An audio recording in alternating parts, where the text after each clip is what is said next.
சமீபத்துல ஐஎம்டிபில வெளியான அதிகம் தேடப்படக்கூடிய நபர்கள் அப்படின்ற பட்டியல் வெளியானுச்சு. அந்த பட்டியல்ல தமிழ்நாட்டை சேர்ந்த ஒரு நடிகர் இடம்பெற்றிருக்காரு. அதுவும் 30வது இடத்துல இடம்பெற்றிருக்காரு.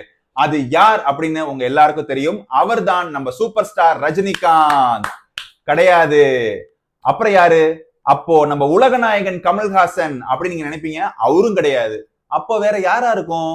ஒருவேளை நம்ம டிவிகே ஆக்டர் விஜயா இருப்போம். அவரும் கிடையாது. அப்ப வேற யாரா இருக்கும்? அப்ப நம்ம கார் ரேசர் அஜித் குமார், அவரும் கிடையாது. அப்ப இந்த 4 பேரும் கிடையாதுன்னா அப்ப யாருப்பா அப்படின்னா, அதை பாக்குறதுக்கு முன்னாடி இந்த ஐஎம்டிபி ரிப்போர்ட் படி ஃபர்ஸ்ட் வந்தது யார் அப்படின்னா, அமிதாப் பச்சன், ஷாருக் கான், அமீர் கான், இவங்க எல்லாம் யாருமே கிடையாது. தீபிகா படுகோன். ரொம்பவே ஆச்சரியமா இருந்துச்சு. தீபிகா படுகோன் சமீபத்துல பெண்கள் சார்ந்த பெண்களுக்கான உரிமை சுதந்திரம் பற்றி நிறைய விஷயங்கள் சமூக வலைதளங்கள்ல பேசி வைரல் ஆச்சு.